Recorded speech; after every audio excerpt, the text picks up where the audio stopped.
Okay, now I'm recording. Sorry, I talked about 5 minutes. I wasn't recording. Anyway, I don't think there's anything too critical that I missed. But I'm going to post a link to this recording for this course, and it'll be in the course site under coursework. And then you'll scroll down on the left. You'll see the weeks. It'll be week 1, January 10th to January 16th. The link will be there. It'll be a YouTube link, and you can probably get the same link from Brightspace for this. So what I'm going to do is, I apologize for those of you who are watching this asynchronously over the link. I didn't realize I wasn't recording until I looked over and saw that it wasn't, but I only talked for about 5 minutes. I want to talk about the Attend Anywhere format. This is a new format for us, particularly in the econ department. I think this is the first that we've ever done it. And it's only been around CNF for a couple of years. And so what it does is this. In my mind, I think it's probably the wave of the future. I think you're going to see this in pretty much any college and university, if not even high school, and that sort of format. It gives you 3 options for coming to class. One, you can just come to class as you ordinarily would, 9 to 10:15, Tuesday, Thursday at main campus, if you like, or you can watch it live, like those who are watching it right now are on the Zoom link right now, and you can either have your camera on or camera off, mic on, mic off, doesn't matter. It's entirely up to you as to how you want to do that. By the way, if you want to, and I apologize for stepping out of the camera, I'm usually checking something. I've got this sort of tight frame here, so if I am walking away, I'm not ignoring. I'm just trying to do something. But if you have a question, just jump in. We're a small enough group, particularly with the 5 or 6 of us who are on here right now. That if you have questions, feel free to jump in and answer, and I'll be glad to address them right here and now. Okay. So there are 3 options for attending class. One is simply come to class as you ordinarily would, 9 to 10:15, Tuesday, Thursday, main campus, max cells are room 415.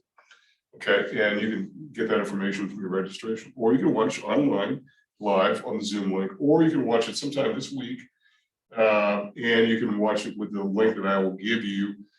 Then I'll upload it to YouTube. I didn't have a chance to do yesterday's class. I know it was a different course, simply because we had faculty coming. I have to do it on this computer, and I'll try to get that done today for you so that you can look at it. And for those of you who do it, what we call asynchronously, more like a purely online course, because the Department of Education requires that we record attendance, there's an attendance link in Brightspace under coursework, discussions, and it'll say week 1 attendance link, and all you need to say is I looked at the video. That's it.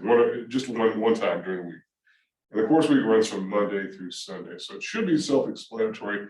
Please be sure to read the syllabus to make sure, because I think everything is in there as to the details of the class. The 3 ways to come to class.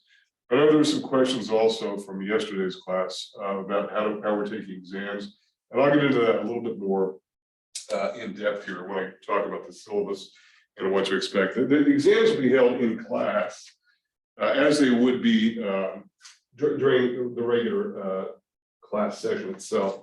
If you can't make the class session, like I say, it's a Thursday, February, whatever, you can't make it, you can take it at the testing center here on the main campus or one of the other campuses. I know that Montoya and Westside have testing centers, or at least they did. And I don't know where they are there, as I haven't taught at those campuses in a while, but I can make those available to you as well to take there. So you really never have to see me at all, which may be a good thing, I don't know. But the exams will be available for you to take. And I'll talk about the exam schedules. So in a lot of ways, this is a hybrid course. You have the best of both worlds, in my opinion.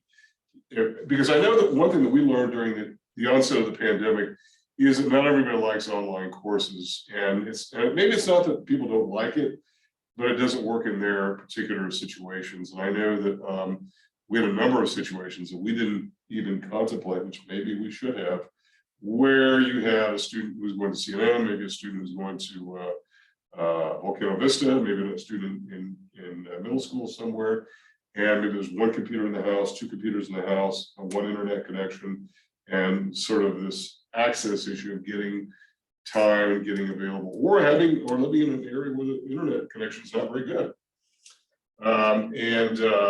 So we had some issues with some anxiety about online learning. So if you don't want to do anything online, you don't have to do anything online. You can do it all as we traditionally have done for decades, just come to class and take the exams in class.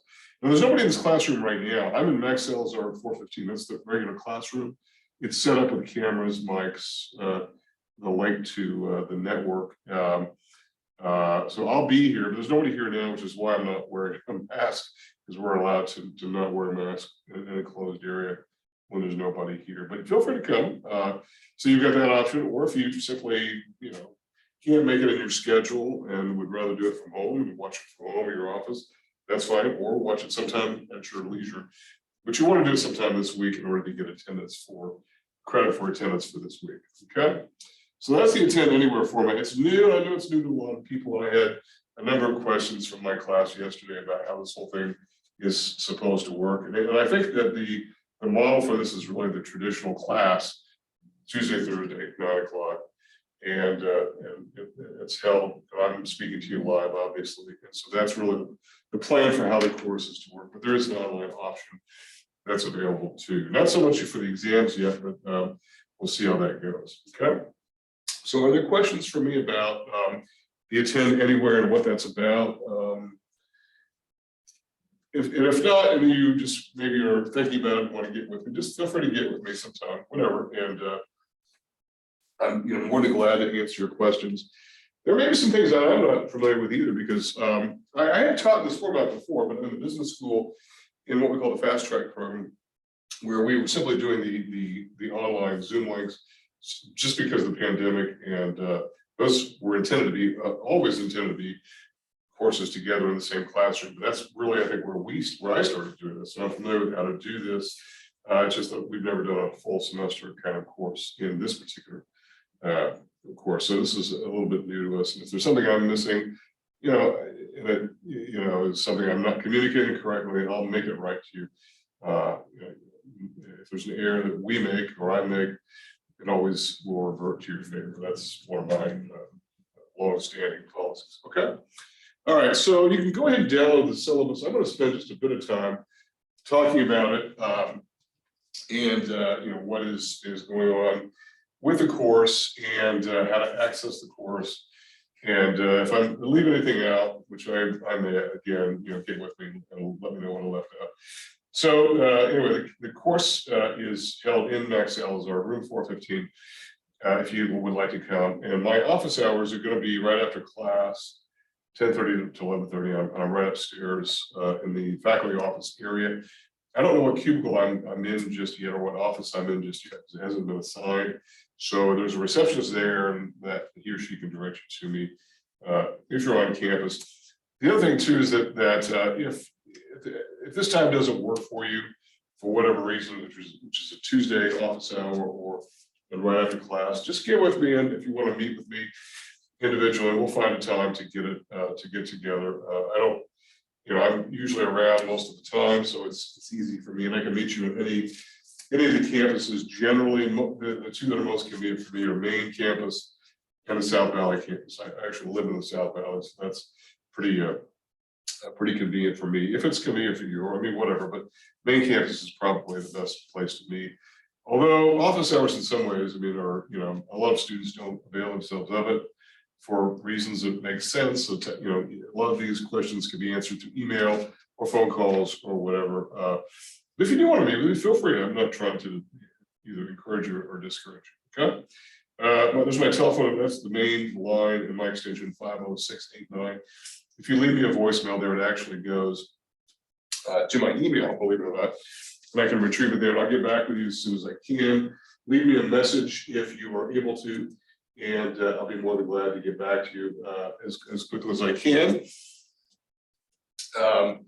And there's my email address there, so you can take advantage of any of those places to get with me. There's also a questions link that is in the Brightspace course itself. It's usually be the second line down in the discussions. The only thing I've got for you to do in Brightspace right now is there's an introduction, a welcome post. Some of you have already been posting to it, just saying, hi, I'm so-and-so.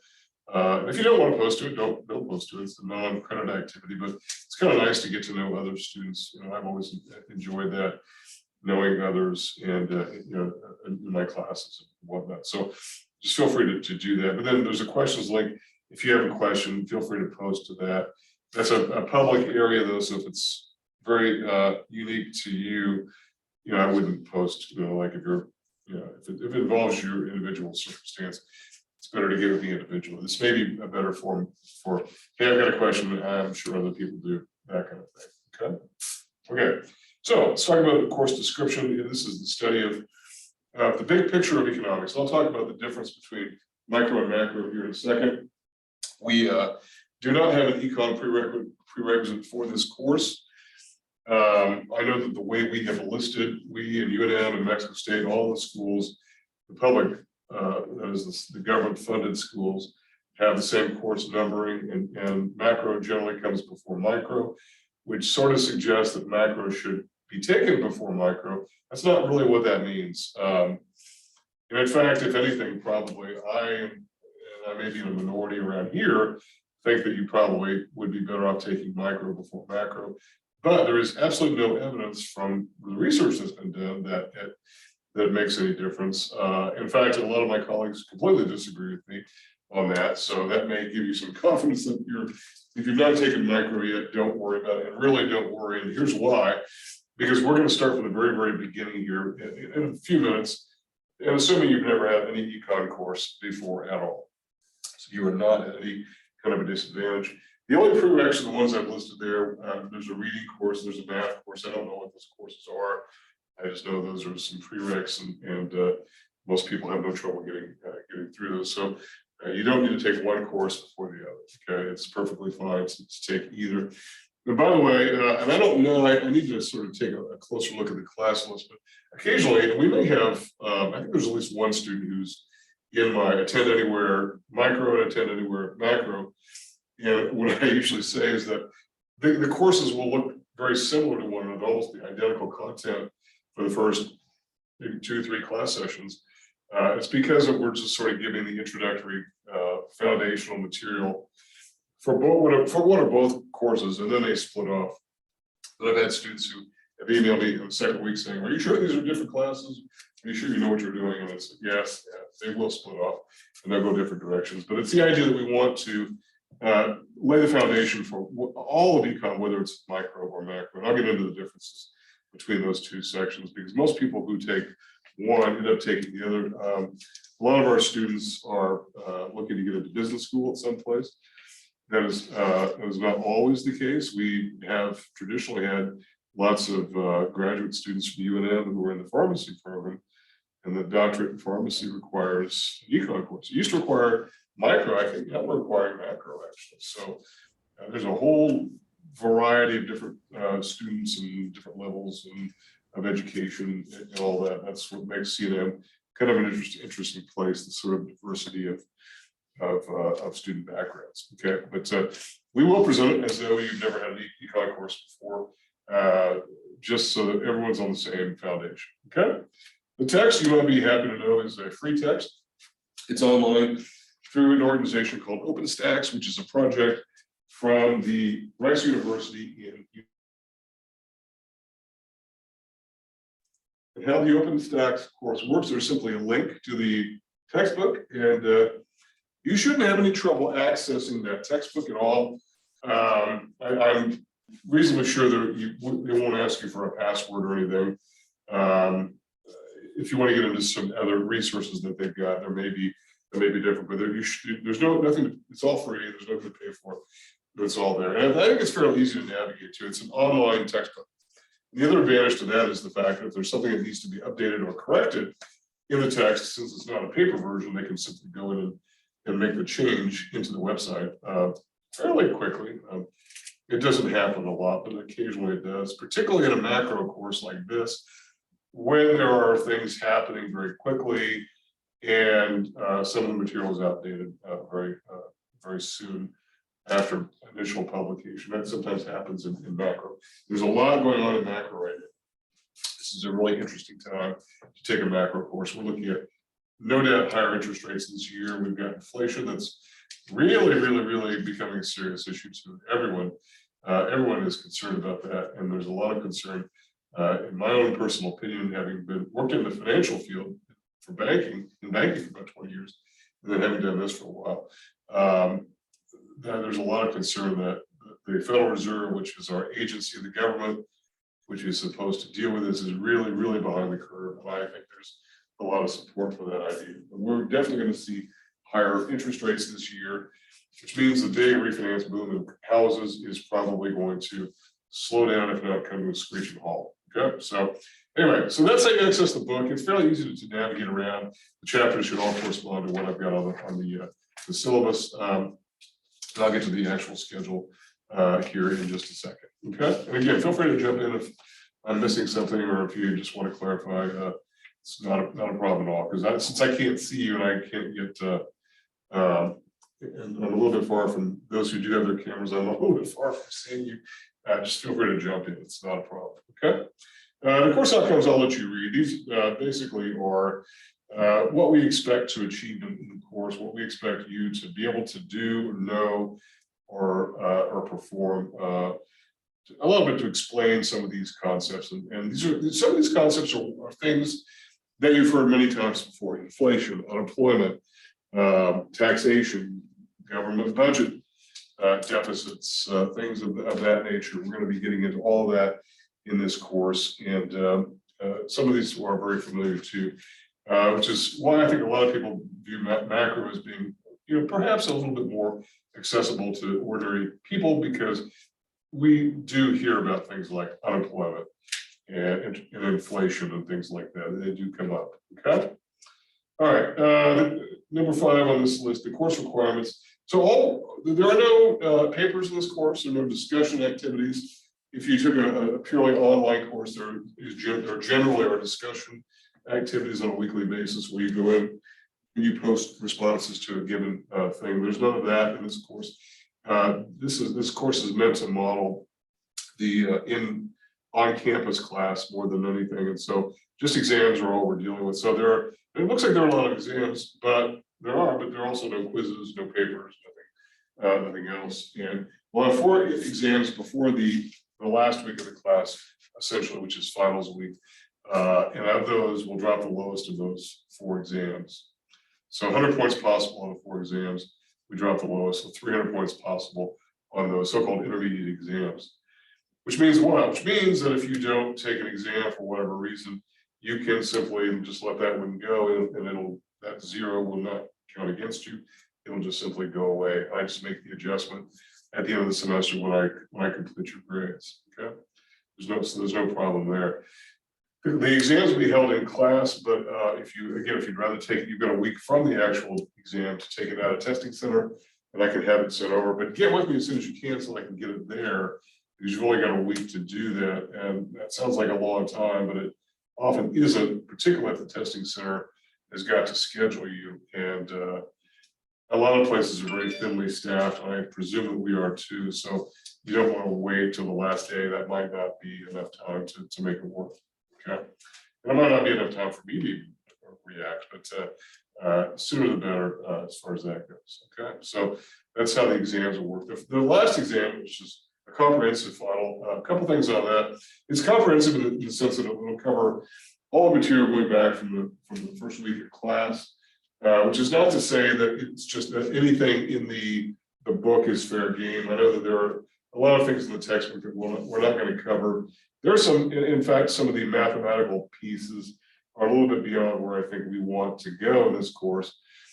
So what I'm saying is that anything that we have covered on the first 4 exams is potentially going to be on the final exam. And it may even be very similar worded questions. Maybe I'll say, though, on exam 1, the demand curve shifts right, what happens? And maybe I say on the final exam, demand curve shifts left. So it's not that I'm just simply cutting and pasting. I'm not doing that. But I'm not introducing any new concepts to the final. And there'll be different scenarios that you'll have to understand what the concepts are in order to be able to complete that those questions. So that's really what's happening there. Okay, so it's comprehensive in that respect. Also, because of the fact that we've just the way the calendar works here, we've got a very small time frame that is we as instructors for reporting final grades, and so you're not going to have that opportunity to do these multiple days after the exam is given at a testing center. simply because of the fact that I've got to report grades fairly quickly. So any kind of, so you want to take that around. And if you know you're gonna have a conflict on that final day of class, then maybe you can take it ahead of time. That might be easier, or even with any of the exams. If you know you're gonna have a conflict that particular week, maybe you're gonna be out of town, maybe you're on military deployment, whatever, and you want to take something early, feel free to do that. That's perfectly fine. There's not a problem with that. I can certainly work with that. It's always better to do it earlier than later, but you're not required to, okay? But it's just something that I'll throw out there as an example, okay? All right, so, and then we talk about how the grades are calculated. So I think I talked about all that. The attendance list is basically boilerplate information. It basically says that if you miss more than 15% of the classes, you can be dropped. I tend not to drop people in the class unless they simply have never showed up or missing in action, or maybe showed up the first week and never appeared again. We're sort of prompted some way mid through the semester to take students out. I know that instructors are given the discretion to remove students the first week of class, even those who don't attend the first day of class, which I've always felt was kind of harsh. And I know that some of my colleagues at UNM are notorious for doing that very thing, taking people out of class because they didn't show up the first day. That to me, that's just extreme. So I generally will not remove you. So if you don't, so and I have some language here saying, don't assume that I'll do that. If you need to drop the course, that's fine. Just it happens, but you want to execute on that on your own. With registration services, you can call them and they can give you directions. I think you could do it on MyCNM online. I think you can. I don't know how exactly that works because I'm on a different end of the spectrum here, but you can get with the registration, so you would want to talk to, and so you would want to do that on your own. There's also, I'll send out sometime in this midway of the semester, I'll post an announcement in Brightspace saying that if you want to change your grading method from a grade A, B, C, D, whatever, to audit, you can do that. You've got the last day to do that is whatever it's going to be. The Brightspace course site itself is going to be used. I'll be posting the links to these broadcasts here. In that, within the weekly modules, I'll post the attendance link for those who aren't able to come to class or watch synchronously. But for those who are just watching the video, sometime after the fact, there'll be an attendance link under discussions, coursework discussions in Brightspace within this. But I'll also post a weekly announcement, usually Monday morning or sometime on Monday, saying what we're doing, particularly if the schedule is changing. And I always sort of build in a little bit of change to the schedule. Well, not always, but sometimes it happens where things, takes us longer to get through something than what I thought it was going to. So maybe we'll be working a little bit behind, but I'll let you know what's happening. Also, there are things that happen in the spring semester. Early on, it doesn't look like we're looking outside right now, but we have had cancellations where the campuses are closed because of snow. And why that's significant to anybody looking at Zoom is the fact that I have to record it here on campus. And if the campus is closed, then obviously I can't do that. So that does happen. It sometimes throws us up a little bit, but not too bad. In fact, we're a Tuesday, Thursday class, and there are no holidays that will impact us. So we should be, I'll try to stay on track as much as possible. There's a link to the attendance policy if you want to get more details. Also, if you require special accommodations for whatever, whether it's special testing requirements, exam proctoring, whether it's class attendance proctoring, service animals, you want to give the Disability Resource Center here at main campus or one of the other campuses, and they'll work with me on that accommodation. It's not a problem. We do it all the time. Also, there's some language about veterans, and so we have a veterans office, veterans services that will help you with that, those issues there. Something got scratched out. I copied that from a template.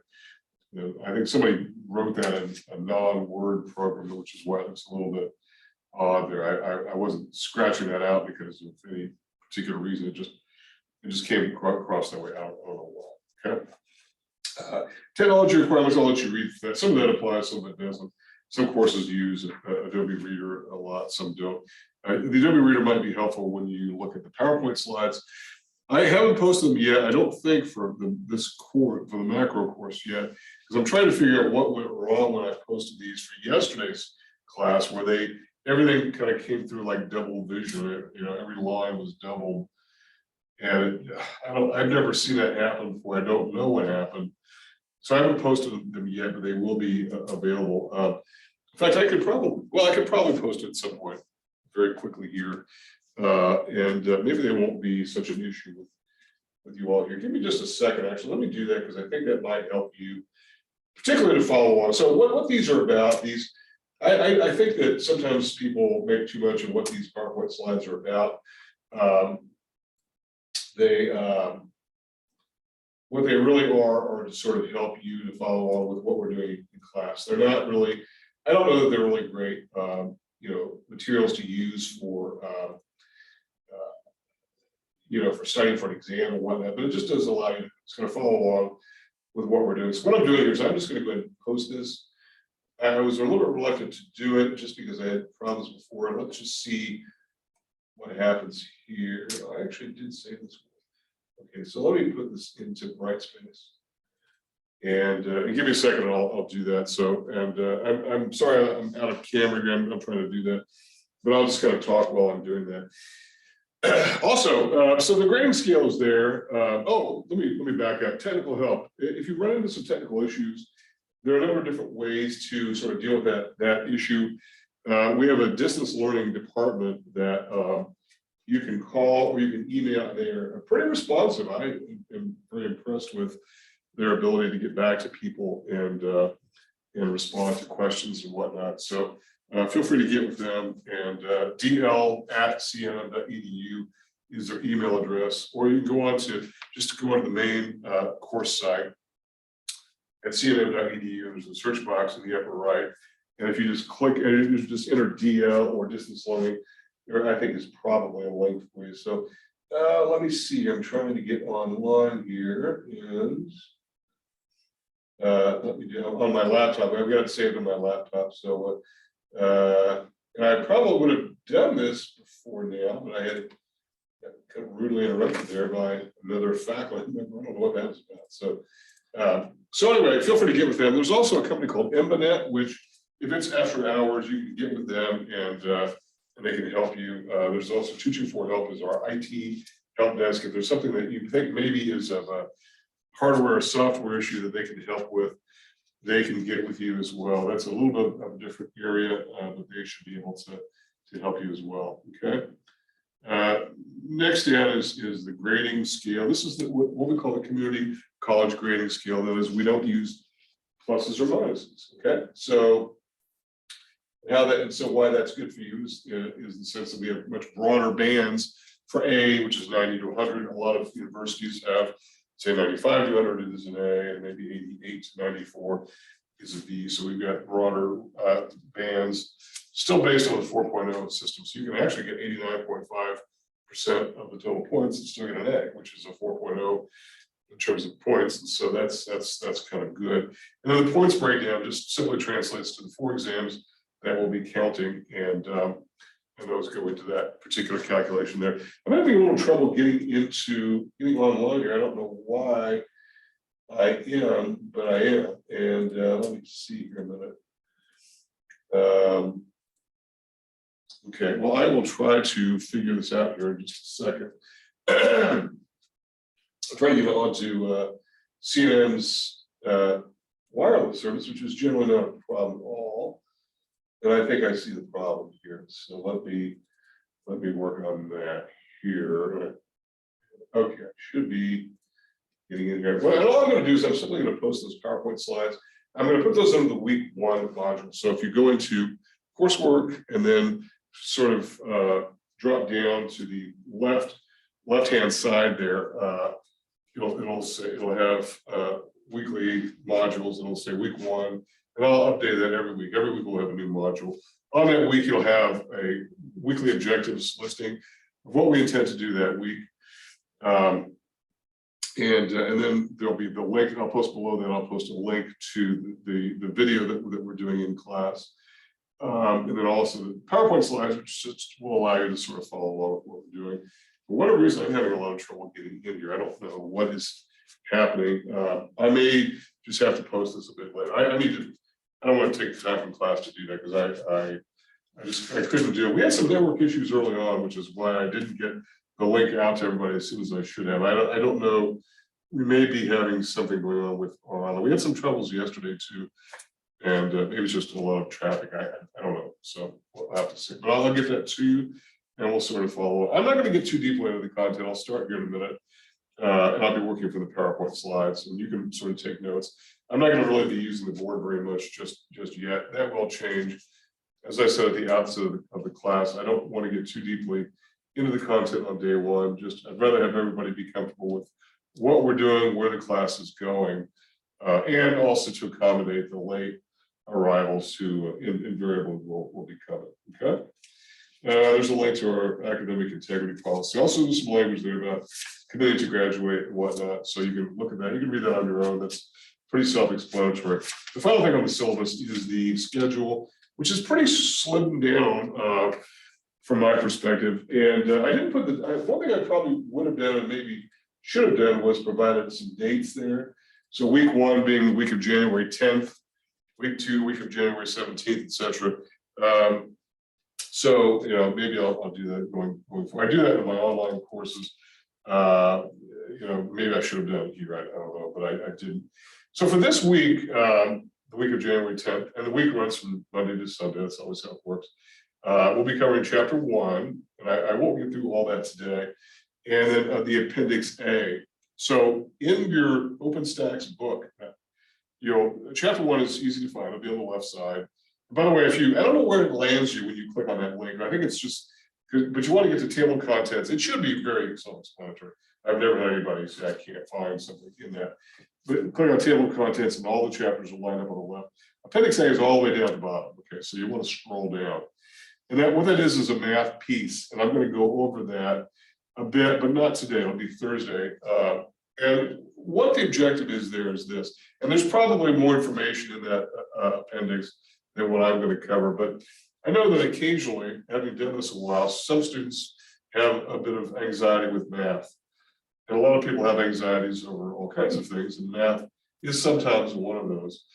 And there are occasionally uncertainties about how much math is involved in the class. You know, I've had students say, do I need to know calculus? And the answer is no. Really, there's barely a need to know algebra. We don't really get too deeply into that. The math is not the piece. It's an econ course, but it's not really a math course. So but then we do use a lot of graphs, and we do talk a lot about slopes. So I'm going to go over some of that, if for no other reason than to serve a couple purposes. Number one, maybe a jump start, maybe a refresher. I'll probably do that toward the very end of the class on Thursday. If you're really strong in math, it will maybe just drive you out of your mind as from being bored. If you're really strong in math, if you're not strong in math, what it will do is sort of give you a jump start.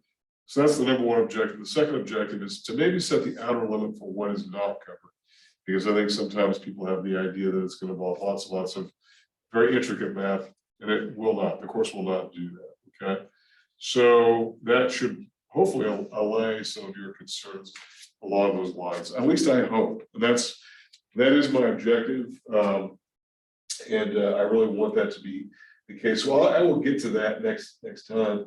And gosh, I've had all kinds of trouble getting onto the internet here. I don't know why that's the case.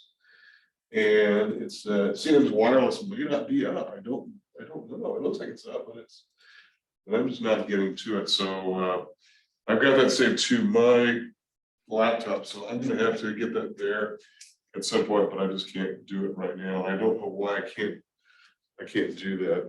I mean, clearly, I think I'd hear from you by now if nobody is able to hear me or see me, so that Zoom thing is working, but the wireless part may not be. So I apologize for that. So anyway, are there questions about the exam and what's going on there in terms of what I think is the anticipated schedule?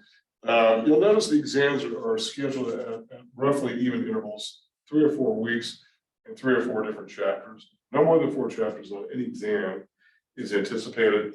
Also, this is what I sort of expect. I have some language at the bottom there talking about the fact this is what I expect that will be looking at in terms of exam dates and chapters covered.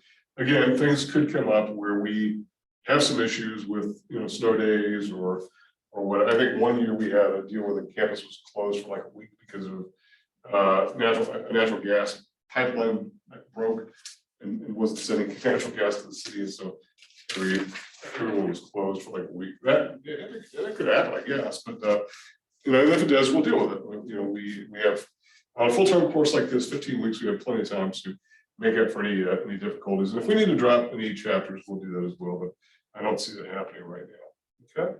So the questions for me about anything that I've talked about so far, feel free to jump in if you like. I'm more than glad to try to answer your questions. I'm going to try it one more time to get on, because I really do want everybody to try to be able to see what I'm seeing. And let me see here. I'm going to try to log in as a guest. That might work here. Oh, you know what? I think it is going to work. Oh, I think it's going to work. Okay. All right. Give me just a second. So I'm going to try to load this to Brightspace. So obviously, those of you who are watching it live or online, so you can at your computers, so you can look at this.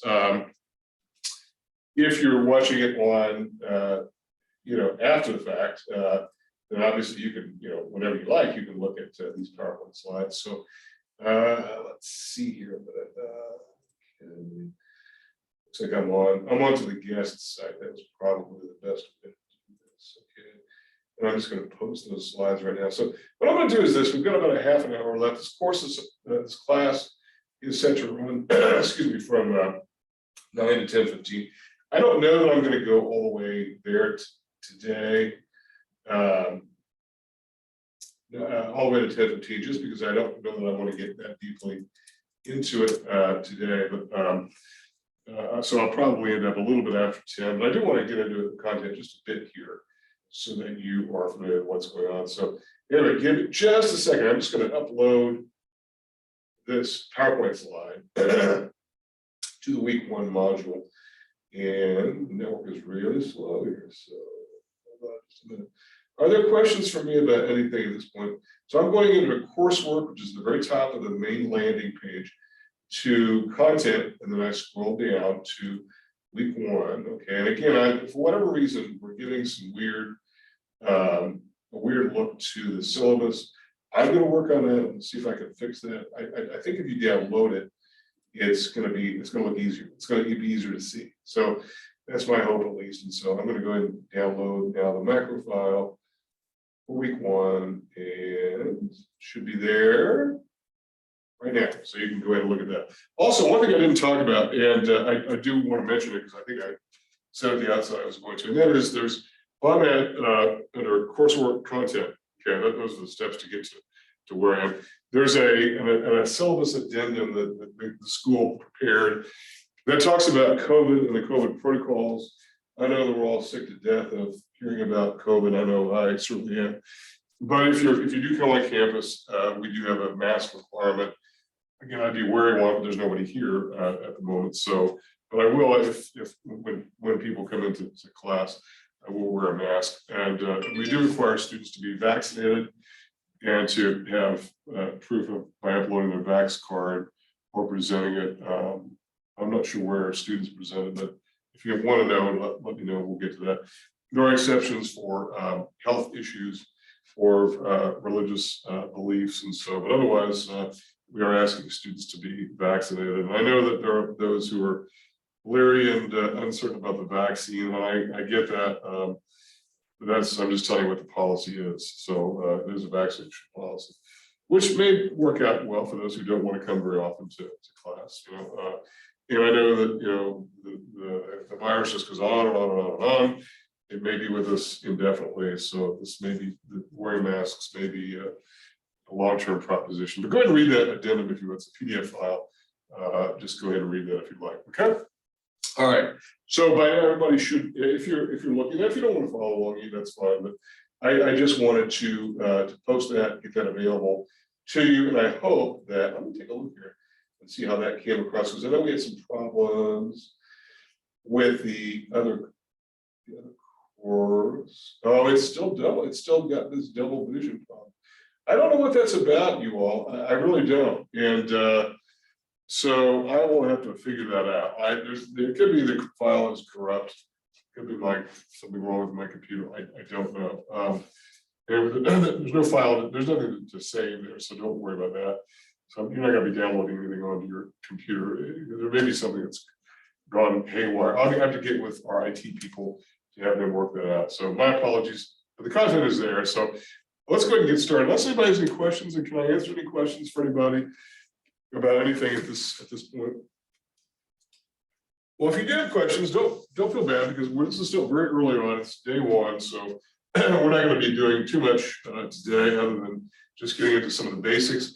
And but I did want to sort of lay the groundwork of where we are, and maybe I'll talk for another 20 minutes or so, 15 minutes, and then we'll sort of end up for the day.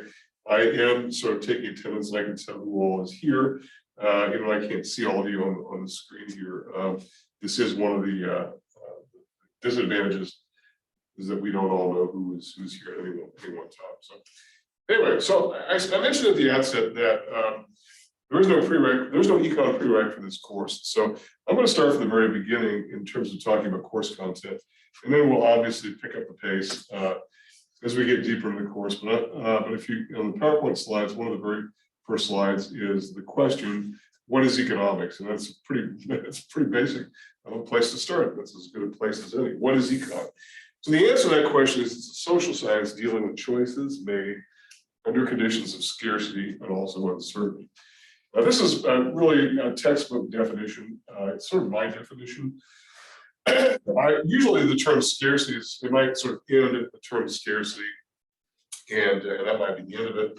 I've also included the issue of uncertainty, because we are increasingly finding that there are a lot of things in economics that we don't know, and that we find out that we don't know it the hard way, because as it turns out, what we don't know can hurt us. It's just like this idea. President Bush had a defense secretary who talked about known knowns and known unknowns, and I know a lot of people sort of ridiculed him for that, what sounded like some double talk, but in reality, what he was simply saying was that there are things that we just don't know, and we know that we don't know them, and that's one thing. But what about the things that we don't know that we don't know? And it sounds like I'm doing double talk, but what I'm simply saying is that there are lots of instances where policymakers don't know what is really happening, because there's not enough information, or it's brand new, or there's no guidebook for how to deal with a particular issue.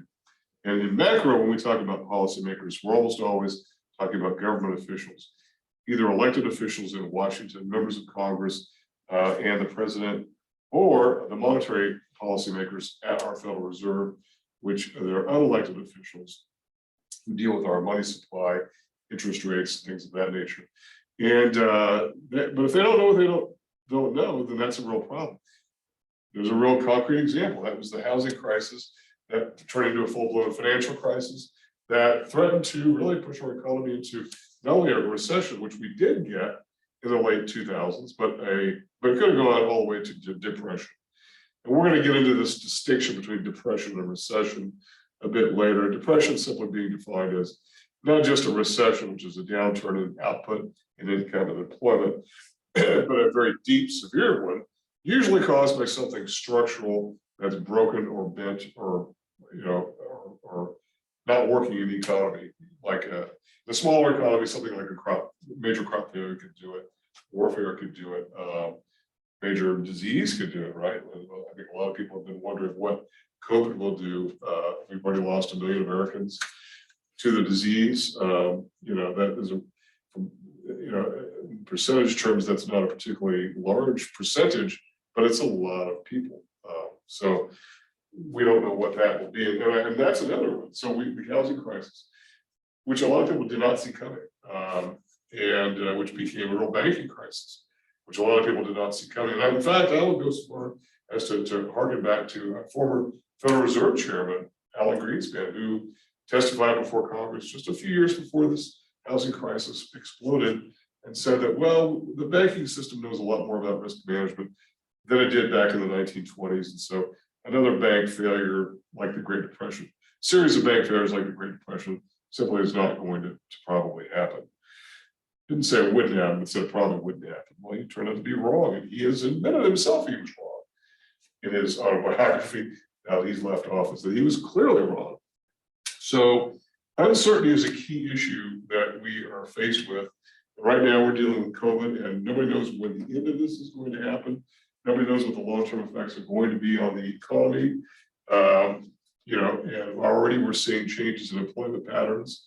I suspect this Attend Anywhere modality is gotten kind of speeded up a little bit, simply because of the fact that a lot of people are hesitant to come on campus. This is the most people I've seen on campus in 2 years. Well, since March of 2020. And I'm just looking out the window, I'm seeing the parking lot mostly full, which is really good to see, but it's been very eerie because a lot of people haven't been here, and that's the way a lot of offices are. My brother works in New York City and said that, it's really easy to get on the subway. You're not being jammed like it used to be, and your offices are pretty well quiet. And, where it was once very loud, a lot of people talking on the phone, a lot of people not there. So things are changing. Nobody really saw the pandemic coming. I shouldn't say nobody, but a lot of people, certainly in economic policy, did not. So uncertainty is always going to be a part of the equation. Scarcity, though, is more fundamental, and it really is the historical origins of why econ began in the first place. Now, we say it's a social science, meaning that in about 70% of the econ departments in the US, they're situated in the social sciences, as we are here at CNN, as they are at UNM. Now we're moving over to the business school, so we one of the 30%, which is sort of a trend, econ departments being moved into the business school, which I think is fine. I mean, I've taught at business schools before, but it still does remain a social science, dealing with people and their behaviors, particularly their role as different forms of actors. And we'll get to this idea of actors and how they fit in to their roles. What do actors do? They play roles, to their roles in the economy. We'll get to that on Thursday. Okay. So choice is made under conditions of scarcity.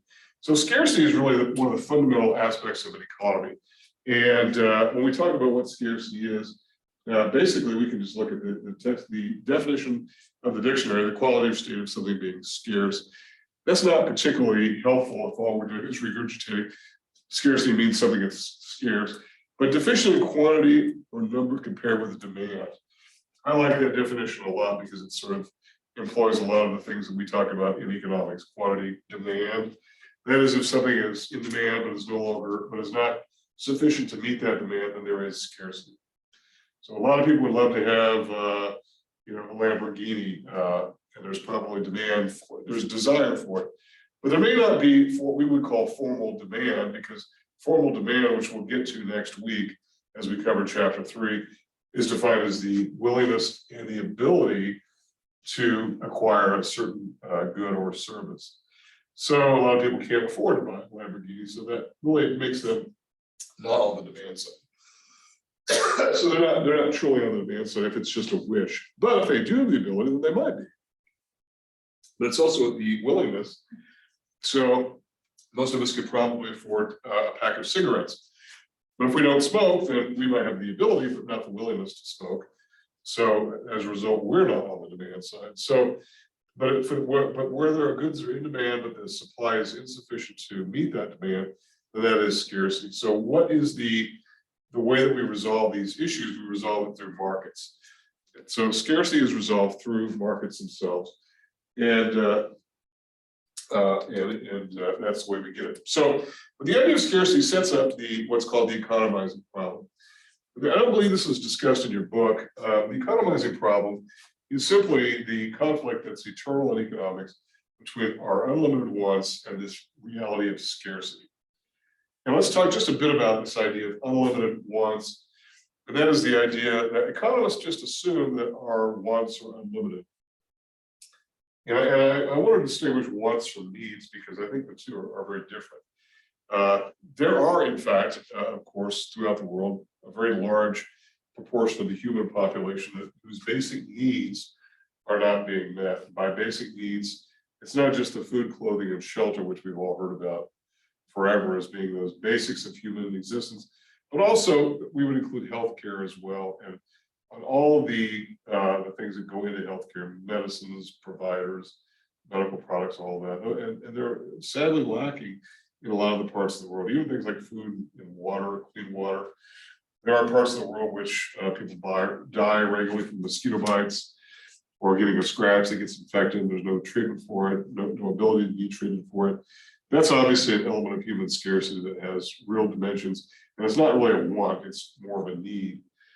In the modern society like the United States and Europe and Japan and other places, it's more about satisfying our wants. And we know this because if we simply measure the total production and consumption of goods, it's dominated by things that we want, not really by so much by what we need. And if you look at your individual budgets, you'll see that there are a lot of things you spend money on that maybe you don't really need. I mean, need like, you know, like you'll die if you don't have them, but it's mostly on our wants. Okay, I'm not saying I'm not saying that the needs are insignificant as a percentage of a household budget, but I'm simply saying that they're not 100%. That there are a lot of things that we spend money on simply because we want them, whether it's internet access or cable TV. And I know that maybe internet access is becoming more of a necessity than a luxury, so that may change a little bit. But things like satellite TV or Netflix or, you know, unnecessary apparel or whatnot. I have no problem with any of these at all whatsoever. This is what gives us economic growth, creating things people want, satisfying people's wants. But what I'm simply saying is that we're on to satisfying our wants much more than our needs. And yes, I realize that healthcare is that one area where maybe all of our needs as opposed to wants are not being met. And that's simply because of the fact that, you know, healthcare is complicated. And it's not just one thing, it's a giant complex of things.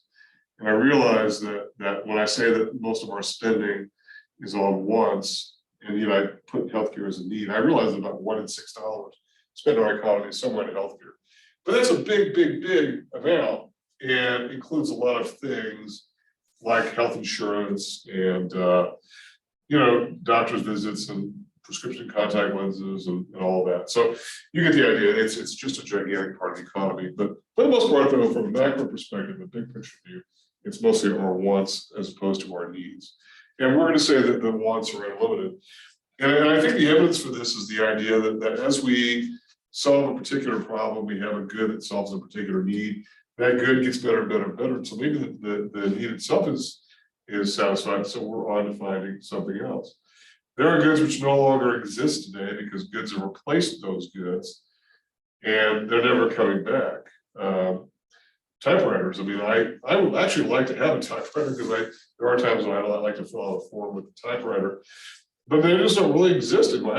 I guess you could probably find one maybe at Walmart. Maybe I don't know. You know, I have a friend who likes to sew things, and she was having trouble finding a new sewing machine. And I was just happened to be at Costco. I saw them selling a sewing machine. I called her myself, saying, "Hey, they've got sewing machines at Costco." Just because people don't really buy sewing machines as much as what they used to. It's just not that popular of a good. I mean, you know, it used to be that when you had ripped a garment, you would just simply sew it up. Today, people are probably more likely to throw it away, start over, you know, that sort of thing. So these goods change because our wants change and all that. And goods come along and replace other goods. And we'll get to the differences between goods and services here in a second. Anyway, I don't have very much more to go. I'm just going to do a couple more things and then we'll move on. And I sort of alluded to this a second ago, that how do we deal with this economizing problem? That is this conflict between our wants, which are unlimited, at least we think they're unlimited, versus the reality of scarcity, and so it's through markets. And I deliberately, on this PowerPoint package, talk about free markets. And I know that when we talk about a free market system, which the United States mostly is, it contrasts with those which are definitely not free, that is government-controlled markets, which we call the so-called command economies. The command economies, which when I first began teaching, were still mostly, there were some that were still operating. I began teaching in '93. The Soviet Union had pretty much fallen by that point, but there were still elements of command, that is government-controlled basic industries. and really government control of most economic activity. And that those were only beginning to be loosened at that time. Free market economies, like our own so-called laissez-faire economies, operate mostly without government intervention. And where government does fit in, it's usually in the form of taxation and regulation. And the realm of regulations mostly as a referee on the field in order to make things more orderly.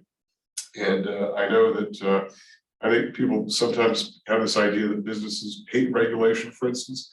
And that's not really true, because if you view regulation by government as being more referees on the field than anything else, then I think it makes sense, because it'd be no fun to watch a football game where there are no referees, right? I mean, even though it sometimes is maddening to watch a football game where there are referees, where they're doing their jobs, we barely notice them. That should be the way that it is in macro. Okay, so the market system is how we resolve those differences. Okay, and final thing here is this, and that's the difference between micro and macro. So, and then this will be the last, and we'll wrap it up for today. And we'll, what I'll do is I'll compress this video file, and I'll try to post it. I'll try to get to it today. I know that the problem is I got to do it on this computer because that's where it's saved. I can save it to the cloud, but we've only got a limited amount of space allocated per instructor, and not all of us are doing the attend anywhere. And so I'm going to need a lot more cloud space. So I'm going to use it on this computer. The problem is I've got classes coming in after this will begin. So, hello. Hello. Are you here for the 10:30 class? Yes. Okay.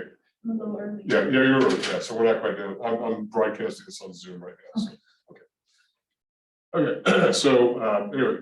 Well, that's a case in point. There's a class coming in right after this, so I'll try to get back to this room on this computer to post that link so you can see it.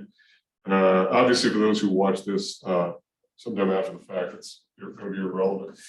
Real quickly, the difference between micro and macro. Micro is the original form of economics. If you took an econ course prior to say 1930 something, 1930. It would be mostly micro, dealing with individual markets, individual buyers and sellers of goods. And the macro didn't even exist as a term. There was no differentiation between microeconomics and macroeconomics. It was the Great Depression, which began in 1929, which really started the economics profession to say, we need to take a bigger look, a bigger picture view of how the economy works in order for us to understand how the economy works. So macro evolved out of that period of huge economic crisis. And it was an economic crisis as much because of structurally how we got there, a banking system that was frankly very poorly regulated and really out of control, and government policymakers that simply didn't know what to do about it. And in fact, did the exact wrong things as opposed to the right things. So, it'd be like, treating a burn victim by making their skin even more burned. I mean, that was really the equivalent of what happened during the Great Depression. So economists really had to rethink the proposition. How do we deal with an entire economy? And that's what macro is about. It's about the entire large variables, very big variables. If we talk about total output in the US economy, it comes out to about, it's a little over $20 trillion, which is 20 with 12 zeros on the back of it. It is very possible to live your entire life without ever having to deal with a number this big. It's actually more, it's more like 21 trillion. But that's a gigantic number, and it's almost unfathomable how big that number is. And so we're talking about big variables, 300 million Americans, that are sort of carving that up amongst themselves. And so, but it's how it's allocated, where the income flows, how we tax it, all that is part of the macro. It's big picture economics. Whereas micro is individual markets, and it's street level economics, walking along the street, seeing individual businesses, individual consumers, paying individual prices for goods, etc. So one is micro is simply slices of the economy. Macro is the big picture. So macro grew out of micro simply as it needed to address big economic issues. And when we talk about policy in this course, we're almost always talking about government policy. Because really, who could deal with an entire big picture issue? No private individual, no business firm. It's got to be government. That's really our only agency that our only agent that can deal with that. Okay. So anyway, that's, I think where we'll stop for right now. Are there questions for me about anything? I can answer real quickly. I guess I only cut it short by about 6 minutes. So, but that's about where I ended up last time. So when we come back, I'll finish up this particular bit of chapter 1. I'll get into some model building on Thursday. We'll talk about economic actors and who's who and who's doing what. And I'll also get into, toward the very end, the math piece. And I want to put that toward the end so that if you are very confident in your own math skills, you can skip it. And if you feel really good about it, because and if you are really strong in math, that may not be as applicable to you. But if you do have anxiety, feel free to get the most of it. And if I don't go far enough at talking about things, let me know on that. And we all have different gifts, and there are all of us, and some of us are gifted at math, some of us are not. But if we're not gifted at math, we have other gifts elsewhere, and that is our reality. So don't worry about that. And if you feel like you're not as gifted at math, I will try to alleviate your concerns by pointing to the fact that the math is not as heavy a piece as what it might seem. Okay. Okay. Well, if there are no questions from me, then I'm going to go ahead and wrap this up, and I'll go ahead and post a link once I compress this file, and so look for that. Otherwise, feel free to get with me individually if you like, and I'll be more than happy to work with you. Otherwise, I'll see you all on Thursday. So, guys, have a great day. Hello, Professor. My name is Julian. Hi, Julian. I just had a question. I didn't realize that this class had online Zoom meetings. Is this a weekly thing, or is this just? Yeah, it's a routine thing. So you can either attend with Zoom, like what you're doing now, or you come to class and like a regular classroom, or you can view the video of this once I post it. So you've got 3 ways to attend class. Okay, and it's just once a week, and is twice a week. It's twice a week. It's Tuesday, Thursday, 9 o'clock to 10:15. Okay. And if you can't make it, then just go into the Brightspace site and pick up the link, and you can watch the video. And if you do that, then just make sure you record your attendance in the discussions link. So. Okay, perfect. And then my other question was just about the syllabus. I couldn't find the syllabus that you're reading off of, like with the it's so if you go to the Brightspace site, so click on the link to this course, which is macroeconomics section A01. Okay, A for attend anywhere. Click on that, and then go to on the upper right. There'll be a series of tabs. Click on coursework, and then it'll open up in content, and then you'll see overview and syllabus will be the first link on the left. You can be able to see it. I would download it because it's showing up kind of, the formatting is weird. I've never seen it. I don't really understand why it's showing up as weird. But you can download it, save it to your computer, print it, or both, whichever you prefer. That's where you'll find that. So. Oh, okay. Because all I saw was the weekly objectives, and I was a little confused. Yeah. Okay. That's further down the page. If you go up on that main page, you'll see what it's called overview and syllabus. That's just the way it's titled, and you can get that from there. Okay. Perfect. Thank you so much. Any other questions I can answer for anybody? Okay. Well, again, I'm available all week. I'm here all week, as I say. Actually, I'm here all semester. So I'll go ahead and make this available, and everybody have a great day. Okay. Thank you. Okay. Thank you.